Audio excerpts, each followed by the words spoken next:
Bienvenue dans le débat. Y a-t-il une reprise du conflit au Moyen-Orient? Pour la première fois depuis le cessez-le-feu du 8 avril entre les États-Unis et l'Iran, Israël a été visé par Téhéran hier dimanche. Depuis, Israël a riposté ce matin et affirme avoir frappé des systèmes de défense iraniennes. Téhéran, de son côté, a lancé une nouvelle salve de missiles sur l'État hébreu. L'Iran avait présenté ces attaques comme un avertissement en représailles à un bombardement israélien survenu la veille dans la banlieue sud de Beyrouth, bastion du Hezbollah. Téhéran a plus tard dans la journée annoncé l'arrêt de son opération militaire contre Israël après un message de Trump qui exhorte les deux pays à cesser immédiatement leurs attaques. Trump a d'ailleurs appelé Benyamin Netanyahou, selon un responsable de la Maison-Blanche. Israël ripostera avec force à toute nouvelle attaque iranienne, a affirmé le Premier ministre israélien. Israël qui rejette les conditions de l'Iran et continuera d'agir au Liban contre le Hezbollah. Ça, c'est la toute dernière déclaration de Benyamin Netanyahou. Alors, quel est l'impact de ces tirs entre l'Iran et Israël? Le conflit au Moyen-Orient est-il, oui ou non, relancé? Quelle est la marge de manœuvre de Trump? Les négociations perdurent-elles sous une pression accrue? On va poser ces questions à nos invités. David Rigoleros est avec nous ce soir. Bonsoir. Bonsoir. Rédacteur en chef de la revue Orient Stratégique. Dernier numéro, les puissances régionales dans un Moyen-Orient en recomposition, Arabie Saoudite, Turquie et Iran. En face de vous, Bertrand Besancenot, bonsoir. Bonsoir. Ancien ambassadeur de France au Qatar et en Arabie Saoudite, bienvenue. Marc Semo est avec nous ce soir, bonsoir. Collaborateur à Challenge et au Monde, à la géopolitique en 100 questions, et ça c'est aux éditions Talendier. Et puis nous avons tout au long de cette émission notre correspondant à Jérusalem, Stéphane Amar. Bonsoir Stéphane, merci d'être avec nous.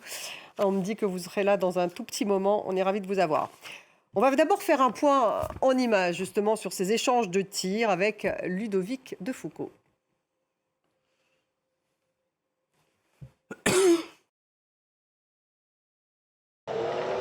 Les sirènes dans le ciel de Tel Aviv et Jérusalem ne devraient plus retentir. Les forces militaires iraniennes annoncent la fin de leurs frappes décidées en représailles aux bombardements israéliens sur la banlieue de Beyrouth. Nous avons infligé une sévère riposte à Israël. En conséquence, la cessation de l'opération est annoncée. Un retour à la trêve décrétée le 8 avril dernier, donc. Le président de la République islamique annonce même rester à la table des négociations. En riposte aux frappes iraniennes, Israël dit avoir visé une usine pétrochimique et des cibles militaires en Iran. Il y a peu de temps, l'armée de l'air israélienne a frappé plusieurs cibles sur le complexe pétrochimique de Marchar. Les gardiens de la révolution islamique affirment quant à eux avoir visé à leur tour un site pétrochimique israélien et 2 bases aériennes en Israël. Le président américain avait demandé l'arrêt des hostilités alors qu'il cherche à avancer dans ses négociations avec Téhéran. Israël annonce d'ailleurs suspendre à son tour ses frappes contre l'Iran à la demande de Donald Trump. L'Iran réclame l'arrêt des attaques au Liban comme condition préalable à un quelconque accord et menace de représailles plus fortes encore en cas de nouvelles frappes israéliennes sur le pays du Cèdre, alors que Washington cherche, sans succès pour l'instant, à décorréler le volet libanais de la discussion Iran-Israël. David Rigoleros, pourquoi l'Iran a-t-elle lancé cette nouvelle salve de missiles contre Israël? Ils ont dit qu'il s'agissait de représailles après une frappe d'Israël dans la banlieue sud de Beyrouth. Quelle est vraiment la motivation du côté iranien? Dans le verbatim iranien, dans la rhétorique iranienne, c'était de dire que si Beyrouth devait être visée, notamment la Daïa, c'est le quartier chiite, le fief chiite, ça constituerait une ligne rouge et donc qui justifierait une réplique qui a eu lieu en deux phases. Donc c'est un peu pour changer, on va dire, le paradigme opérationnel au niveau de la région. Donc il y a un changement de paradigme, vous dites? En tout cas, qui est affiché comme tel, avec notamment l'établissement de lignes rouges au Liban, puisque vous évoquez le fait qu'il s'agissait de corréler ou décorréler, puisque les Américains veulent décorréler la question libanaise, justement. Et on sait qu'il y a des négociations entre le gouvernement libanais et puis le gouvernement israélien, justement. Et le problème central, c'est toujours la même chose. C'est l'éléphant dans le magasin de porcelaine, c'est le désarmement du Hezbollah, qui est inabouti et donc qui justifie évidemment l'augmentation des opérations israéliennes. Hezbollah qui, lui, continue à tirer sur le nord d'Israël, qui justifie les répliques israéliennes. Donc on voit bien que c'est une logique mécanique, en fait, effectivement, avec l'instrumentalisation de la pièce du Hezbollah par Téhéran. Mais justement, Marc Semo, là, soudainement, l'Iran décide d'agir en soutien au Hezbollah. Oui, C'est ça, en fait. d'abord, Donc là, en fait, il y a un nouveau soutien au proxy. C'est un peu nouveau, voilà, cela, c'est non? un nouveau soutien au proxy. Comme le disait d'ailleurs un des conseillers du guide, on est crédible que on est capable d'assurer la sécurité ou de protéger ses alliés. Ensuite, ce qui est important, effectivement, c'est qu'il y a un changement de ce point de vue-là de paradigme de la part de l'Iran, qui est de dire, parce que simplement, il n'est plus dans la réaction à, mais c'est lui qui fixe l'agenda, parce que voilà, il décide la ligne rouge désormais, c'est au Liban, et on prend l'initiative. Comme on s'y était engagé, ils avaient dit aux Israéliens, si vous touchez, si vous bombardez Beyrouth, les quartiers chiites de Beyrouth au sud, on réagira. Ils ont réagi, et donc là aussi, on est dans une logique d'affirmation de sa crédibilité. Et dernier point, la stratégie, elle est très bien résumée par une phrase de Massoud Pezeshkian, du président iranien, qui dit « Nous ne quittons ni le champ de bataille, ni la table des négociations ». C'est-à-dire, les deux sont là, ni, voilà, on est là dans les deux, En même temps. et on se crédibilise, et on peut imaginer que c'est quelque chose qui va continuer. C'est-à-dire, le conflit, en réalité, n'a jamais arrêté. C'est pas qu'il reprend maintenant. Mais là, Il y avait un cessez-le-feu, il y avait des formes plus basses, il y a des poussées de fièvre, elles vont redescendre, chacun montre ce dont il pourrait être capable aussi, et on continue sur un conflit qui peut durer de faible intensité, mais durer des semaines, parce qu'il y a la Coupe du Monde de football, il y a le sommet du G7, il y a plein de rendez-vous où Donald Trump ne veut pas être spécialement dérangé par un embrasement de la région. Bertrand Besancenot, mais du côté d'Israël, la motivation justement du côté d'Israël dans sa réponse, il devait, Netanyahou, montrer son indépendance face à Trump, vous qui êtes diplomate de ce plateau, vu qu'il l'a eu au téléphone juste avant la riposte donc en Iran. Non, mais disons qu'après la frappe iranienne, il était tenu de répondre, parce que c'est un peu le jeu de détermination pour le moment. Mais moi, ce qui me paraît... Oui, mais Trump a voulu calmer le jeu tout de Oui, suite. non, mais ce qui me paraît clair, si vous voulez, surtout, c'est que la frappe iranienne sur Israël, c'est un message très clair adressé à Washington pour dire, écoutez, tant qu'il n'y aura pas un cessez-le-feu au Liban, il n'y aura pas d'accord entre l'Iran et les États-Unis. Et donc, c'est ça le message essentiel des Iraniens, mais c'est leur position depuis le début. Donc, je veux dire, en soi, il n'y a rien de nouveau. Et ils ont toujours dit, il n'y aura pas d'accord tant qu'il n'y aura pas un accord sur l'ensemble des dossiers du Moyen-Orient. Alors, jusqu'à présent, le président Trump a laissé faire Netanyahou au Liban. Eh bien, les Iraniens ont pensé que c'était la seule façon de ramener les choses telles qu'ils le considèrent, c'est-à-dire pas d'accord irano-américain tant qu'il n'y a pas de cessez-le-feu au Liban. Donc, je veux dire, c'est très, très logique de la part de Téhéran. Stéphane Amar, on a l'impression tout de même, d'abord il y a des sirènes qui ont retenti dans le nord d'Israël. Aujourd'hui, les déclarations de Trump tout de même qui visaient à calmer le jeu tout de suite après la frappe iranienne est à l'opposé de ce qui s'est passé justement en Israël, puisqu'on a vu Naftali Bennett, qui est l'un des rivaux de Netanyahou pendant les élections, qui a donc réagi sur X. Israël fait face à un moment de vérité sur sa capacité à avoir un État souverain capable de se défendre. Ben Gvir a dit Téhéran doit brûler. On voit bien qu'il y avait peut-être des velléités du côté d'Israël de montrer une indépendance, une prise de décision sans Trump.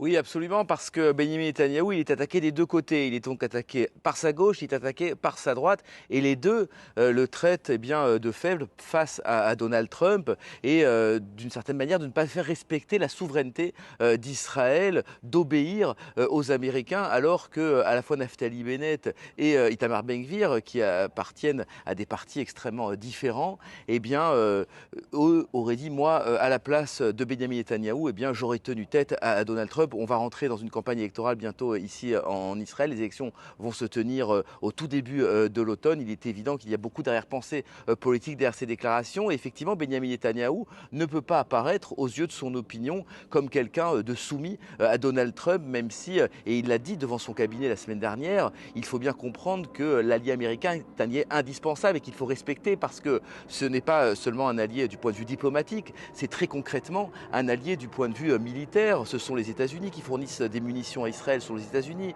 qui fournissent les missiles antimissiles, ce sont les États-Unis, qui collaborent dans bien des domaines. Et donc il y a beaucoup de moyens de pression des Américains face à Israël. Et on l'a bien vu la semaine dernière lors de cette conversation orageuse et surtout lorsque Donald Trump a fait annuler au dernier moment une opération militaire qui était censée être de grande ampleur dans la banlieue de Beyrouth. Oui, David Rigoulet-Rose, on voit bien que là c'était différent, puisque quand Trump a passé son coup de fil à Benjamin Netanyahou la semaine dernière, Netanyahou n'a pas frappé la banlieue sud de Beyrouth. Or là, il a tout de même frappé la banlieue sud de Beyrouth et il a dit dans le Financial Times, Donald Trump ce matin, c'est moi qui décide, ce n'est pas lui, donc Netanyahou. Donc on voit bien qu'il y a tout de même, une problématique Trump-Netanyahou là. Oui, et puis sur le fond, ce qui est intéressant, c'est qu'on a appris dernièrement qu'il y avait le lancement d'un grand programme d'armement sur les 20 prochaines années en Israël pour justement être moins dépendant des fournitures américaines et justement pouvoir assumer une autonomie, sinon une indépendance stratégique en termes militaires, ce qui n'est pas le cas aujourd'hui, puisqu'effectivement, en filigrane, c'est l'idée qu'il y a un moyen de pression américain pour le renouvellement des munitions, etc., et le soutien militaire. Donc, mais ce qui est Donc on veut se libérer un peu du parrain américain. On voit bien que ça commence effectivement, on voit bien qu'il y a un malaise quand même qui est perceptible, et il est d'autant plus important qu'il est critiqué effectivement autant par l'extrême droite que par la gauche, le centre en tout cas, notamment Yair Lapid. On a tendance à focaliser sur la position maximaliste des ministres d'extrême droite, mais en réalité, il est aussi très critiqué par le centre, justement, Yair Lapid, en disant que la question du Hezbollah est une question centrale pour la sécurité de l'État hébreu. Avec en plus cette question de souveraineté, oui. Sous-jacente, Marc Semo. Oui, il y a ça, mais en plus, les relations entre les deux sont très complexes. Parce que, bon... entre Trump et Netanyahou. Entre Trump et Netanyahou. Parce que ce qu'a sorti Axios sur les invectives qu'a lancé Netanyahou, qu'a lancé Donald Trump à Netanyahou, la semaine dernière. Tu es, excusez-moi, ces mots, pas les miens, un putain de cinglé, et sans moi, tu serais allé en prison, et à cause de toi, tout le monde déteste Israël, pour résumer, et encore beaucoup plus mesuré. C'est apparemment Trump lui-même qui a fait fuiter l'information. Donc leurs liens sont anciens, ils se connaissent bien.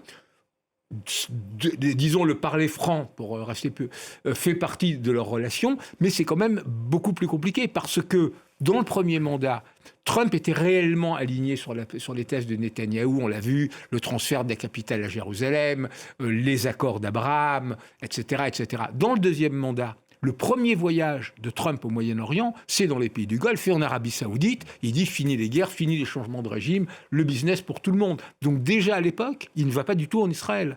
Et tout au long de cette crise, plusieurs fois, Trump a mis Netanyahou devant le fait accompli. Ça a été pour cesser le feu à Gaza, ça a été avec les Houthis, et là maintenant, il remet la pression. Et dernier point, il y a une chose que Trump n'a jamais pardonné à Netanyahou, ça a été l'empressement avec lequel Netanyahou a félicité Joe Biden le coup d'avant pour sa victoire à la présidentielle. Et ça, Trump est une bête rancunière et ne l'a jamais pardonné. Bertrand Besancenot. Oui, non, ce que je voulais dire simplement, moi ce qui me paraît très clair, c'est que le président Trump s'impatiente. Ça fait quand même plusieurs semaines qu'en principe on est censé s'approcher d'un accord.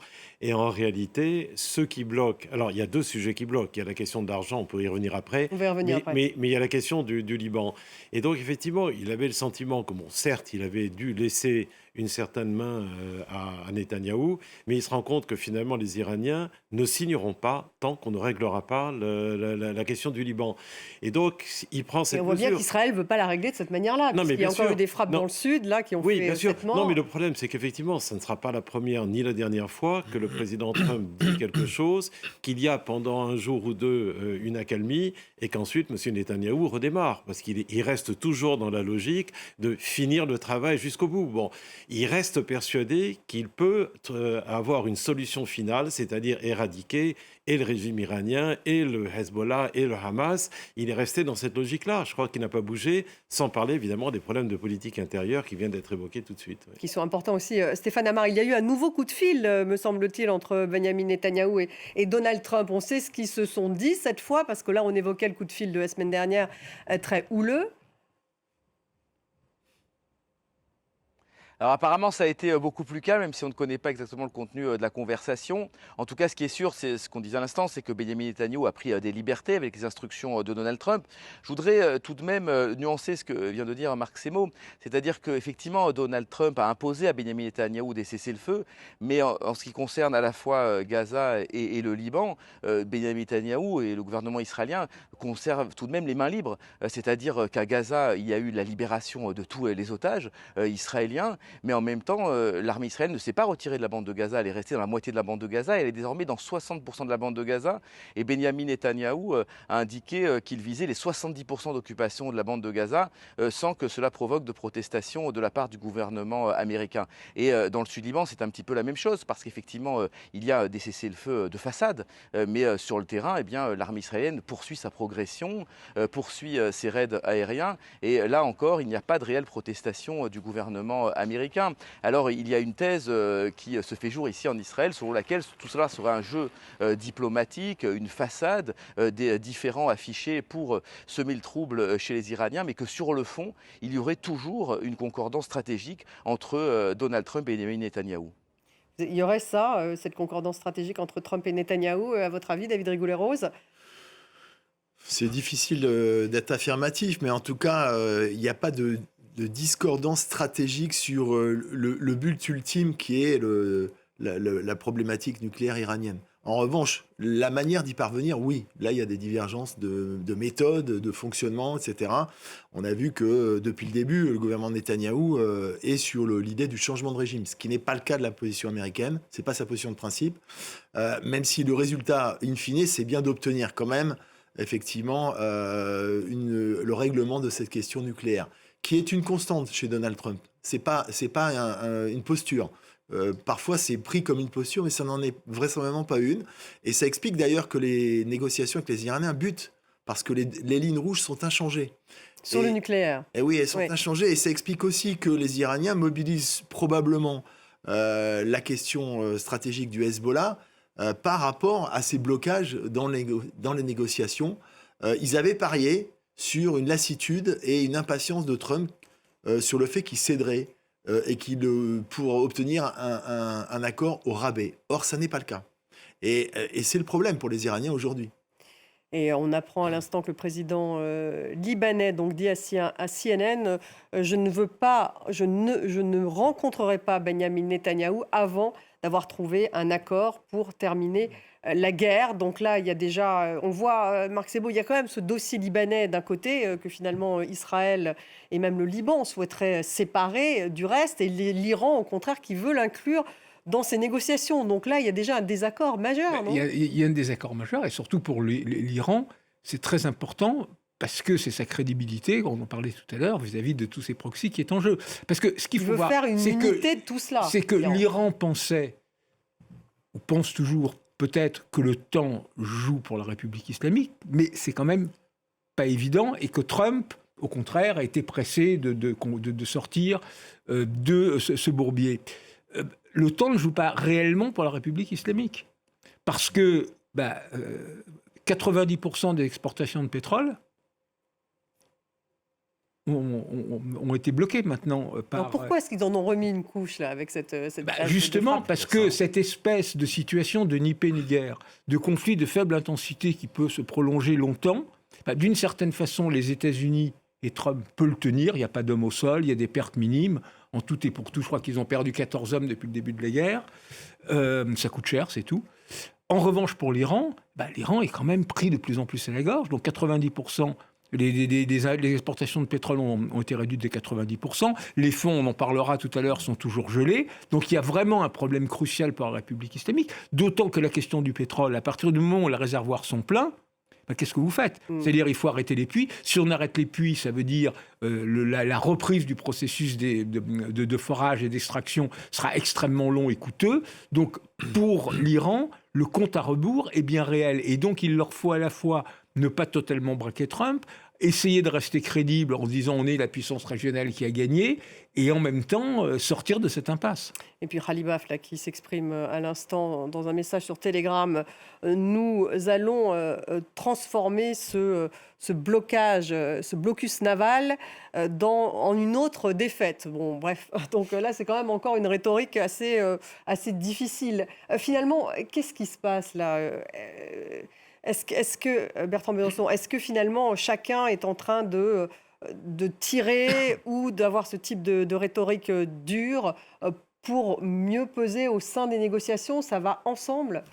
C'est-à-dire, l'un et l'autre sont persuadés que le temps joue pour eux. Bon, alors on l'a dit, ça pose de vrais problèmes pour les Iraniens, la question du stockage. Ils ont quand même 160 millions de barils qui sont sur des bateaux fantômes en Asie. Hein. Bon, donc, je veux dire, ils peuvent tenir 2-3 mois quand même, sur le plan financier. Et ils sont persuadés que le président Trump, ce qui n'est pas faux, veut sortir du guêpier où il est, parce qu'effectivement, quand même, aux États-Unis, il y a quand même des pressions fortes, et puis il y a les pressions fortes des pays du Golfe, et puis de la communauté internationale d'une façon générale. Donc, si vous voulez, effectivement, les uns et les autres ont de véritables contraintes, simplement, personne ne veut lâcher, c'est-à-dire que alors, on l'a dit. Parce qu'on est quand même dans un jeu de Trump-Netanyahou, Khalibaf, en fait. Oui, bien sûr. Mais alors, justement, parmi les sujets, bon, alors, on a parlé du détroit d'Ormuz, enfin, on y reviendra sans doute, mais il y a la question du Liban, mais il y a aussi, effectivement, la question du nucléaire. Et c'est vrai que pour les Iraniens, ils sont très clairs sur le fait qu'ils sont prêts, sans doute, à diluer les stocks d'uranium hautement enrichi. Ils veulent bien suspendre pendant 5 ans, 10 ans, on n'en sait rien, l'enrichissement de l'uranium sur leur sol.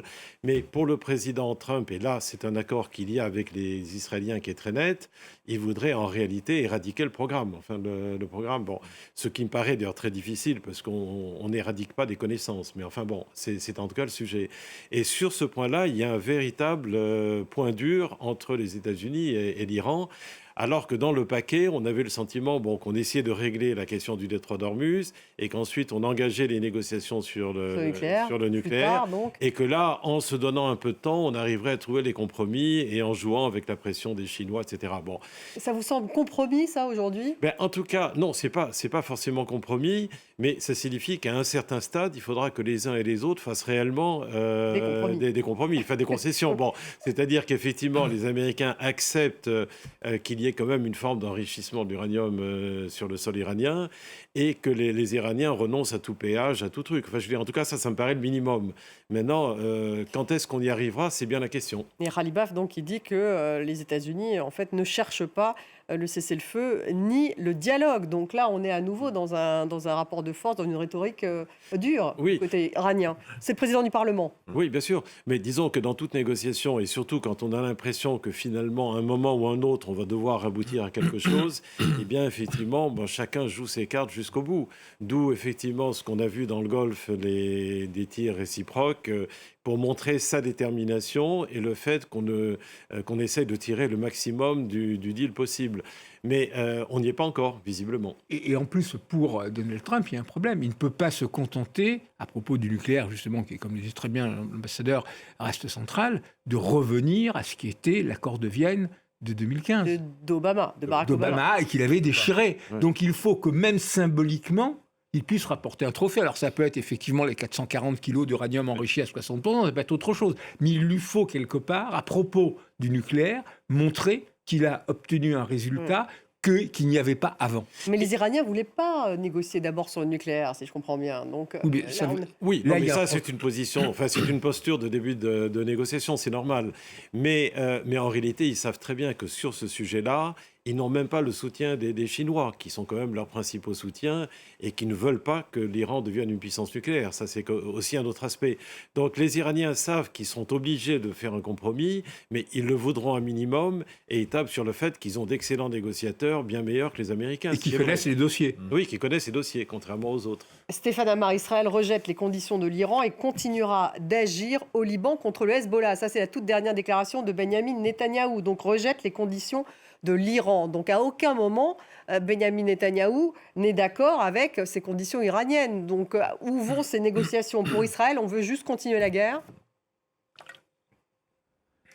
Oui, il y a un sentiment très clair ici qui est d'ailleurs assez largement partagé. Il ne se limite pas du tout au gouvernement de droite. De la même manière d'ailleurs qu'on l'a dit, hein, la gauche, le centre et l'extrême droite s'accordent sur le fait que Israël doit continuer cette guerre, doit résister aux pressions de Benjamin Netanyahou. Je parle de cette guerre, de Donald Trump, pardon. Je parle de la guerre au sud Liban. Il y a le sentiment que Israël est sur le point de porter l'estocade à la milice chiite pro-iranienne. Il faut bien comprendre que cela fait des décennies qu'Israël affronte le Hezbollah. Depuis le début des années 1980, il y a eu une guerre très dure et assez humiliante en 2006 où les forces israéliennes ont dû reculer sans obtenir de gain. À ce moment-là, le Hezbollah avait triomphé. Et puis, c'est une menace permanente, notamment pour les habitants du nord du pays. Je me suis rendu assez récemment à la frontière nord, à Kiryat Shmona, qui est la grande ville de l'extrême nord de la Galilée.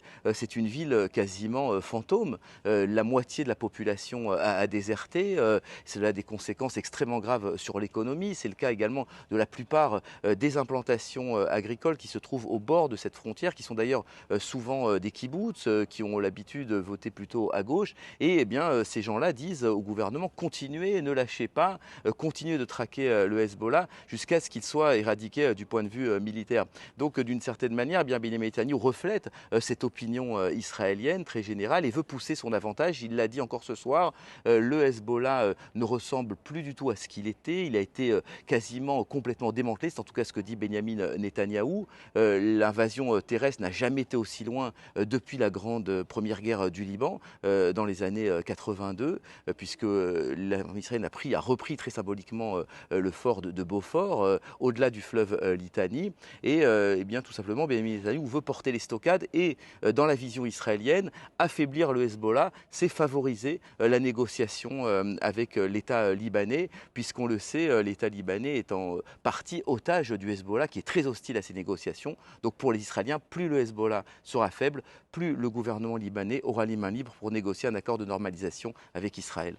David Rigoleros, donc plus le Hezbollah est faible, plus ça facilite les négociations selon Israël. Déclaration là, à l'instant du président libanais Aoun, nous cherchons une bonne relation avec l'Iran basée sur la non-interférence. C'est le président libanais qui le dit, qui lui donc poursuit ses négociations directement avec Israël, justement indépendamment de ce dossier iranien. On voit bien qu'il y a tout de même un agenda israélien d'un côté et un agenda irano-américain de l'autre.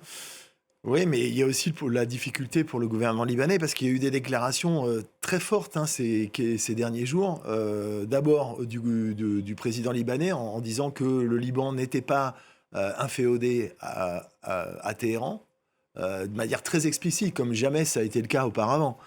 En disant que cette affaire, ça concernait le Liban et que le Hezbollah, ça concernait le Liban. Et du côté iranien, en disant le Hezbollah est l'âme de la République islamique, enfin avec la grandiloquence coutumière, en disant que de toute façon, le véritable ennemi des Libanais, ça devrait être Israël. Donc on voit bien que là, il y a quelque chose qui est en train de... Il est quand même dans une situation très compliquée. Le gouvernement libanais. Et il ne renonce pas pour autant à la négociation parce qu'il sait que, il fait un pari sur l'avenir. Il sait qu'il n'est pas en situation aujourd'hui d'imposer ce qui lui est demandé par les Iraniens, à savoir le désarmement du Hezbollah. Il a senti qu'il y avait au Liban... Demandé par les Israéliens. Oui, la demande israélienne du désarmement du Hezbollah. Mais il a senti qu'au Liban, il y avait une mutation qui était en train de se faire et qui n'était pas uniquement d'ailleurs, qui était générale, y compris dans la communauté chiite. L'idée que le Hezbollah, certes, est un parti libanais, mais qui doit être désindexé de l'agenda iranien pour retrouver sa place au Liban.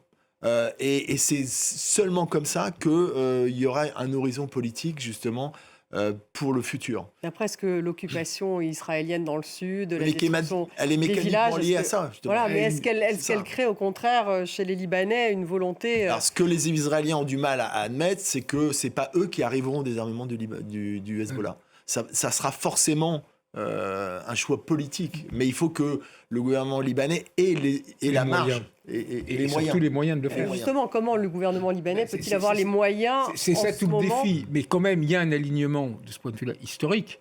C'est qu'il y a d'abord un président et un Premier ministre qui sont l'un et l'autre extrêmement crédibles, honnêtes, pas corrompus, qui ont un crédit. Un crédit dans l'opinion.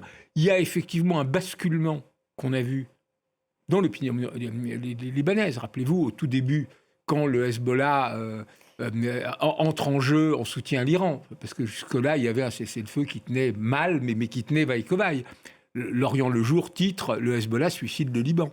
Et à ce moment-là, il y a eu un mouvement de fond dans le Liban en disant, voilà, le Hezbollah, c'est bien, c'est un parti, mais qu'il arrête sa milice et qu'il arrête d'avoir un agenda purement iranien. Donc il y a ça qui est très fort. Et ce que le président Joseph Aoun a parfaitement compris, comme le Premier ministre Nawaz Salam, c'est que ce qui se joue maintenant, c'est la souveraineté même du Liban. Un État souverain est un État qui est capable d'avoir le monopole de la force sur son territoire et d'empêcher que son territoire servent de base arrière à des attaques contre le territoire du voisin. Oui, il demande le retrait d'Israël du Liban avant justement le désarmement du Hezbollah. C'est là-dessus qu'on va rentrer dans les trucs diplo. Mais cette exigence, elle est parfaitement cohérente. Donc le problème, c'est comment y arriver et qui pourra effectivement désarmer le Hezbollah. Et ils essayent justement de distinguer ce dossier libanais du dossier irano-américain au Liban. Oui, non, mais oui, c'est en tout cas ce qu'ils disent. Mais dans la réalité, les Libanais sont très conscients, et ça a été dit, qu'ils ne peuvent pas eux-mêmes, c'est pas l'armée libanaise qui arrivera à désarmer le Hezbollah. Et donc ils savent très bien qu'in fine, s'il y a une chance de faire rentrer le Hezbollah dans le rang, c'est-à-dire à devenir simplement un parti politique, ça ne pourra venir que s'il y a un accord entre les États-Unis et l'Iran sur l'ensemble de la région. Ils ont parfaitement compris que le Hezbollah est quand même essentiellement une marionnette de Téhéran. Et donc, s'il y a un accord global, à ce moment-là, les Iraniens pourront accepter une forme de désarmement du Hezbollah. Mais tant qu'il n'y a pas d'accord entre les États-Unis et les Libanais ont un peu l'habitude, malheureusement, d'être le pays où s'affrontent tous les autres sur leur la guerre des autres. Sol. Oui, c'est la guerre des autres. Bon, ils en ont l'habitude. Alors, ils en souffrent énormément pour de bonnes raisons, mais ils sont en même temps très conscients que s'il n'y a pas un moment ou un autre un arrangement entre Américains et Iraniens, ce sera très difficile d'obtenir finalement que le Hezbollah rentre dans le rang. Ça, c'est clair. Stéphane Amar, est-ce que le contexte d'élections législatives qui devraient avoir lieu à l'automne, septembre ou octobre en Israël, est-ce que ça complexifie en fait la ligne ou pas ?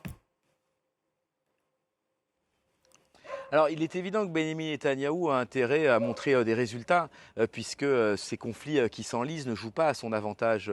Il avait promis de neutraliser complètement le programme nucléaire iranien. On voit bien que ce n'est pas le cas. Je l'ai dit tout à l'heure, il s'est engagé à réduire la puissance du Hezbollah au sud du Liban. Les combats sont toujours très durs et il y a un véritable échec stratégique israélien, c'est celui des drones guidés par fibre optique. C'est une menace qui n'avait pas du tout été anticipée, alors même que ces drones sont utilisés dans le conflit entre l'Ukraine et la Russie depuis plusieurs années. Les Israéliens sont complètement démunis et quasiment chaque jour, un soldat israélien est tué par ces drones sans que pour l'instant une solution ne se dessine. Donc cela aussi devra en répondre devant son opinion et il veut donc obtenir des résultats avant cette échéance. Donc normalement les élections doivent se tenir entre la mi-septembre et la mi-octobre prochain, car s'il arrive devant ses électeurs avec un bilan aussi mitigé, aussi incertain, eh bien, il sera réellement en danger. Les sondages le disent à la peine face à son opposition. Alors, ce n'est pas l'enjeu, je dirais, principal, l'enjeu de fracture, parce qu'on l'a dit, sur ce dossier-là, sur le dossier iranien, sur le dossier du Hezbollah, et même sur Gaza, il y a un relatif consensus en Israël qui va du centre-gauche à l'extrême droite.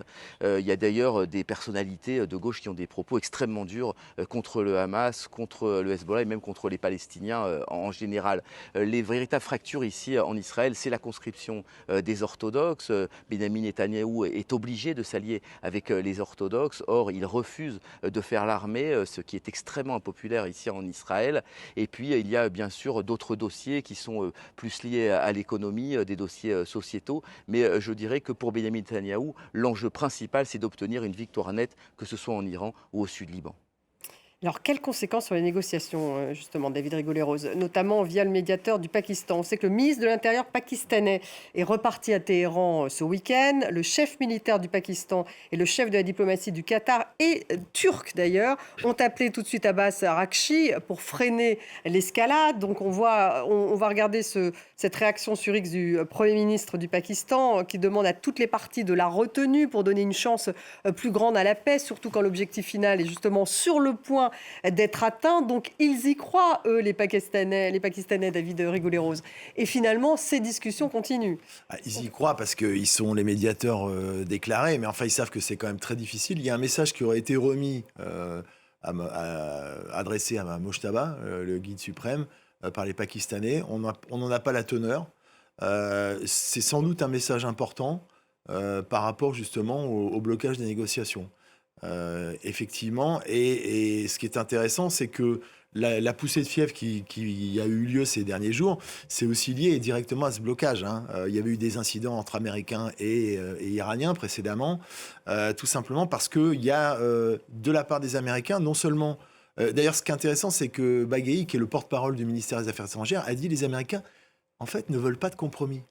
Et donc, les Iraniens sont en train de réaliser qu'effectivement, la ligne rouge américaine n'a pas bougé. Or, ils pariaient sur le fait qu'elle bougerait, qu'elle évoluerait. Et non seulement elle n'a pas bougé, mais même il y a eu une accentuation des sanctions, et y compris sur les crypto-monnaies. En réalité, le véritable secrétaire à la guerre, c'est pas Pete Hegseth, c'est Scott Bessent. C'est lui Le secrétaire au Trésor. Oui, c'est lui qui mène la guerre, la vraie guerre, qui étouffe l'Iran. De manière non létale, mais très, très redoutablement. Parce qu'il ne veut pas, en fait, libérer ses avoirs gelés iraniens. Et d'ailleurs, Donald Trump a dit qu'il ne libérerait pas les avoirs avant que le processus soit déjà très avancé. Or, c'est une demande récurrente, y compris et donc il y a des déclarations enflammées, notamment de Moshen Rezai, qui est le conseiller militaire du guide, qui dit « Nous voulons les 12 milliards ». Et Trump lui dit « Non, vous ne les aurez pas ». Et là, on sent que ça bute parce qu'on arrive dans le dur. Et les 12 milliards ne sont qu'une petite partie. C'est ceux qui seraient débloqués immédiatement, parce qu'en tout, une centaine de milliards. On évalue entre 100 et 200 milliards de dollars. Je parle sous votre contrôle. Le montant. 109 milliards. 109. Oui, c'est ça. D'avoirs iraniens. Gelés à l'étranger. Et qui sont donc négociés en ce moment dans le cadre de... Voilà, mais qui font partie... Et vraisemblablement, ces discussions. Le calcul de Trump, c'est l'idée... probablement, les Iraniens ont fait une erreur de calcul, probablement, puisqu'en pensant qu'il était pressé, ils regardent les marchés boursiers, Trump. Or, ces marchés boursiers atteignent des sommets grâce à l'IA. La croissance est maintenue aux États-Unis à 2%. La création d'emplois, c'est 180 000, beaucoup plus que prévu. Et donc, en réalité, paradoxalement, il n'est pas dépendant énergétiquement du pétrole. Le prix, il y a une forte inflation quand même pour la population américaine. C'est compensé par la loi OBA, qui compense financièrement les ménages américains. Et donc, en réalité, il y a pour l'instant, si le prix du baril n'explose pas au-delà de $100, c'est ce qui lui permet de tenir sur la durée. Ce qui fait...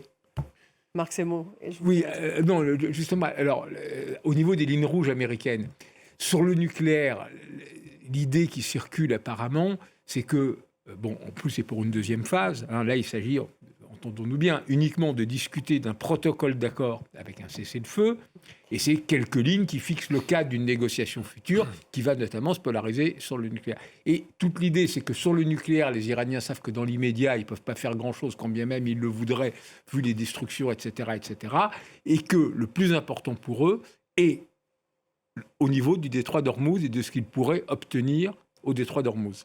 En termes de contrôle, parce qu'ils veulent garder, conserver le contrôle du détroit d'Ormuz. On n'appellera pas ça péage pour créer le, Je vous cite juste le précédent. que le chef de la diplomatie iranien, donc Arakchi, a dit à CNN, donc les États-Unis, ne peuvent pas parler aux Iraniens comme ils le faisaient avant. Donc en fait, ils font pression, avec ces frappes, en disant il ne faut plus nous parler comme ça. En fait, non, mais quand on parle des obstacles, on a parlé du Liban, on a parlé de l'uranium, enfin du nucléaire, mais le troisième aspect, c'est l'argent. C'est-à-dire qu'effectivement, le gouvernement iranien, aujourd'hui, a un besoin crucial d'avoir de l'argent, et donc il demande comme préalable à toute négociation, enfin poursuite de la négociation, qu'on libère 24 milliards de dollars. Et là, Scott Bessent dit non. Bon, et effectivement, la position américaine, c'est de dire, écoutez, non, vous n'aurez ça que s'il y a un accord complet, y compris sur le nucléaire. Alors que pour eux, c'est un préalable. Donc, si vous voulez, ça montre parfaitement l'absence de confiance totale qu'il y a entre les protagonistes. Les deux, oui. et qui Donc- fait qu'effectivement, chacun attend le premier geste de l'autre. Mais sans aucune confiance, elles peuvent aboutir, les négociations, à un moment donné? Alors, il Sur y aura l'ambassadeur quand même certaines pressions. On a parlé des pressions des pays du Golfe, bon, le Pakistan, la Chine, et puis, disons, la communauté internationale d'une façon générale sur le fait qu'on ne peut pas continuer comme ça à mettre en jeu finalement l'économie mondiale et qu'il va falloir quand même trouver une solution. Donc, ça joue aussi d'une façon ou d'une autre. Est-ce qu'en Israël, on parle tout de même de négociations qui vont aboutir à un moment donné, Stéphane, ou est-ce qu'on est vraiment dans une logique guerrière? Non, là aussi sur ce point, il y a une forme de consensus en Israël pour soutenir la guerre. Les Israéliens sont persuadés que les Iraniens ne cherchent qu'à gagner du temps et qu'ils n'ont aucune intention de cesser leur programme nucléaire, ni même d'ailleurs de cesser de soutenir le Hezbollah au sud Liban. Il y avait une véritable frustration ici dans le pays lorsque, en avril, Donald Trump avait imposé ce cessez-le-feu alors qu'il parlait quelques heures auparavant d'infliger des destructions historiques à l'Iran et de ramener ce pays très en arrière. Il y avait eu une véritable frustration parce qu'on estimait qu'il fallait justement poursuivre cette guerre et aller jusqu'au bout. En tout cas, c'est l'expression qui est souvent employée ici. Alors, on l'a bien vu d'ailleurs ces derniers jours, dès qu'il y a eu ces attaques iraniennes, on a bien senti du côté israélien qu'on voulait saisir d'une certaine manière cette opportunité pour reprendre les hostilités. Il y a forcément eu, on s'en doute, une intervention de Donald Trump. D'ailleurs, il a dit publiquement qu'il ne souhaitait pas que cette guerre continue, qu'il y ait une forme d'escalade. Et donc, on assiste, en tout cas ces dernières heures, à une baisse de tension. Mais les Israéliens sont convaincus bien que c'est simplement une affaire d'agenda, que Donald Trump a d'autres chats à fouetter pour l'instant, mais que le moment venu, il soutiendra à nouveau une opération militaire. Et les responsables israéliens ont indiqué que si ce n'était pas le cas, ils étaient prêts tout à fait à mener eux-mêmes cette opération sans le soutien des États-Unis, comme ça avait été le cas en juin dernier, dans la guerre des 12 jours, où les États-Unis n'étaient intervenus qu'au tout dernier moment, le principal de la campagne ayant été mené par les seuls Israéliens. Est-ce que Trump veut siffler la fin de la partie? De toute façon, de facto, c'est lui qui le fera, comme il l'a fait précédemment Vous en en doutez? d'autres circonstances, la guerre des 12 jours, etc. Donc c'est lui qui le fera, mais la question c'est à quelles conditions? Et là, il y a un point d'interrogation qui demeure parce qu'on voit bien qu'on a l'impression qu'on est dans une impasse. Marc Lui, Semo. il pourrait, s'il devrait siffler la fin de la partie. Le problème, c'est que là, il est dans une situation où il s'aperçoit que ses leviers sur les divers protagonistes sont de plus en plus faibles. Et qu'il n'est pas écouté. Il subit les événements.